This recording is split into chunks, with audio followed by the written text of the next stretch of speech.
Rex, kaboom, and welcome to our first tips and tricks video for SimCity. Today we're going to be covering traffic, how it works, and how you can best set up your city to take advantage of the different traffic patterns. So the three main things we're going to talk about in this video is how people move around. So here we got a cross section of all the roads. This is actually in sandbox mode, but we have a cross section, so from dirt all the way to high density streetcar, from dirt all the way to high density streetcar. So we have an intersection of every single road in here.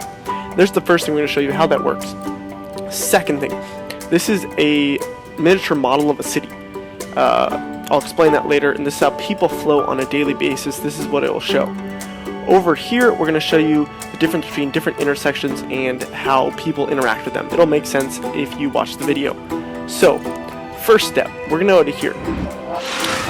Slow it down for you guys.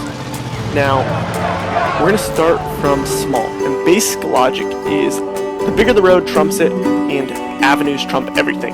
So, dirt roads always have to stop. Any intersection, some of these are three-way intersections, so don't worry about that too much. Any intersection, dirt road has to stop. Another negative of dirt road is that it pollutes.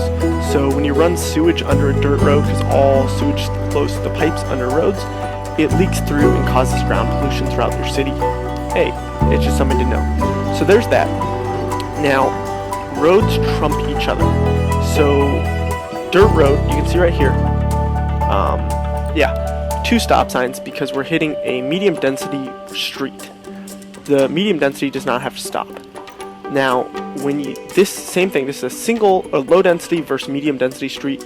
Medium density does not have to stop. Medium density versus medium density, all four people have to stop. You can see 4 stop signs. Now, medium density versus high density, it's the other way around. The high density doesn't have to stop. And then any street, high density streets are a little different, but medium density streets always have to stop for avenues, and we'll get to the cable car area later, the streetcar. Now, high density streets trump everything except when a high density street hits a high density street, there's a light, and there's lights for all the avenues. So that's something you'll learn is treat high density street sort of like an avenue, and how it behaves. But avenues versus avenues or avenues versus high density streets are always stoplights. That means the person has like a 50% chance of stopping at every intersection. See, that truck just stopped. If you were to run it, right here is a medium density street or medium density avenue across streets, and they will never have to stop. They can pile right through all of these, and it makes it quick. So avenues versus avenues or avenues versus high density street always have stoplights. You'll see that the whole way through. Stoplight, and then once we get to that's high density street. Once you get to medium density street, no more stops. Now the final type of street, I know we're going through this quick, but hey, it's a lot of information. Final type of street is high density streetcar, and these have to stop at every single intersection the whole way through. Now, that's not good, because that means if you have any cross traffic, it has to stop. So as much as you can avoid high density avenues, you want to avoid these. So avoid these at all costs unless you have major traffic and are going to have streetcars. Don't put those in for the sake of putting them in. Now, the general strategy with this is that you want avenues to be your main sources of traffic, but you don't want avenues to intersect each other, and you want medium density streets to cross-section the avenues. So most of the traffic will flow straight through, and the medium density streets and everything piling into it will have to stop. Now, moving on to the next area of our map. This is a miniature city. You got 3 main sections, and this is how traffic flows. So this is the basic idea. We've got commercial down here, industrial up here, and school over here. Now there's 2 main reasons why people leave their house. The first reason people leave their house is because they're either going to work, and that's to commercial or school. Both of those are similar. They're both going to work.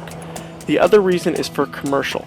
So in the morning and in the afternoon, people commute to and from school and work, and it's best set up to do them on opposite sides of the city, because that way the traffic is going other directions.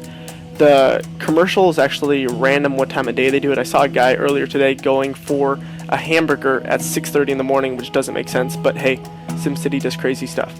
So ideally you want all 3 of these in different sections of your city to minimize the traffic at specific times, because you know at like 8 o'clock the traffic peaks in SimCity, and I think again at 6 o'clock.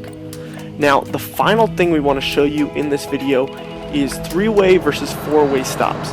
So the basic logic, I do a lot of research for this stuff. I'm always on Reddit, always on Twitter, watching videos. So here's what you want to know. 3-way stops, you'll see these cars going through. 3-way stops don't have to stop if you're going straight through them. I think both ways. Let's see. You do have to stop. Those guys are turning around, never mind. 4-way stops, it's a stoplight, so you always have a random chance of stopping. 3-way stops, the stoplight only applies for here, U-turns, and U-turns. Now, the final thing you need to keep in mind is that on streets, you can turn in and out of them at any moment. See if there's any cars. So you can turn across a street, but an avenue, say someone driving here wants to get to here, they would have to go all the way. That's a bad example. Basically, if you're trying to get to the other side of an avenue, you have to go to the next intersection, do a U-turn to get there, which is a pain and causes a lot of problems with the traffic. So that's where streets are the advantage. So now, you know the information about what's the difference between streets, avenues, high density, low density, and what's the trump. Hopefully you guys can use this to best set up your cities. Again, this is the best model for setting up your basic pattern for your city.